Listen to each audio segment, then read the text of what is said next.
What's up everybody, it's Jake and this is the second episode of Jake's Real Deal, and this week I'm reviewing the new movie, Footloose.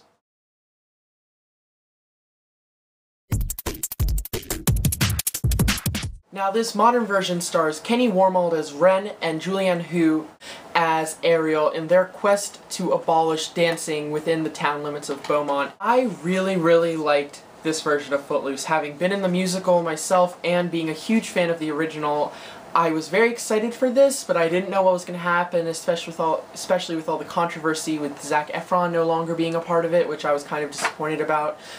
I loved Footloose. I thought it was a great time. It was really funny. It encompassed the original and the musical into one modern version of the film that implied sex and language and characterisms of high school seniors that you wouldn't really see in other movies, or at least in the original version of this, and I loved that. Craig Brewer directs this film and gives a very crisp and clear vision to what Beaumont will be like to Ren, from a city boy coming into this small town and what he has to deal with. And the cinematography was very good. All the dance and action sequences were done really well. Brewer leads the entire production from start to finish in just a way that not many other directors could have, because he stays true to both the original and the musical, but he has so many changes of his own that really make the movie stand out.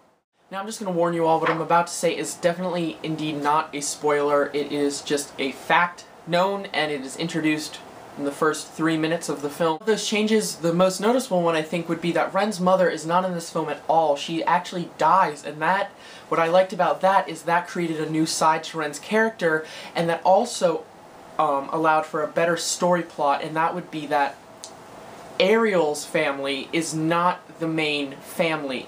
In the musical, I know, it is the dominant family that is seen throughout with the preacher and the wife, but no, it is actually Ren's uncle and aunt that are the dominant family, and they are seen the most. And it's a very kind of, it makes everything come full circle to Ren, because he doesn't want to abolish the law because he just wants to cause hell. He does it because he feels that it's something he can have control of, and that he can personally do for himself because he couldn't save his mother when she was dying.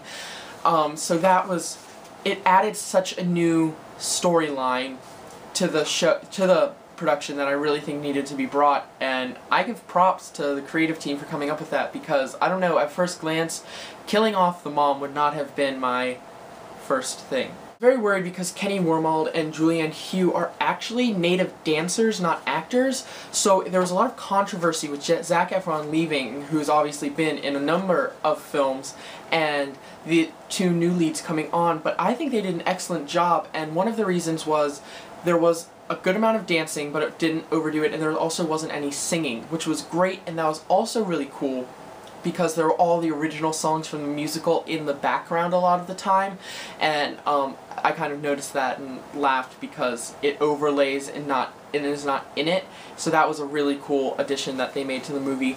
But they did a surprisingly good job. The real deal for Footloose 2011 is it rocked. It was really fun. It stayed true to the original and movie while adding its own new twist in it, making it a realistic film for 2011. I will solidly give it an 8 out of 10. Go see it. It's well worth it. If you want to read a more in-depth review on paper or screen, you can log on to www.jakesrealdeal.com, and you can also follow me on Twitter at JakeXJakes for all my latest updates, news, and information, and lots of other fun stuff. Lastly but not least, if you enjoyed this video and can't wait for Trailer Tuesday or next week's movie review, you can click up this button right here that says subscribe, and I hope to see you back next week.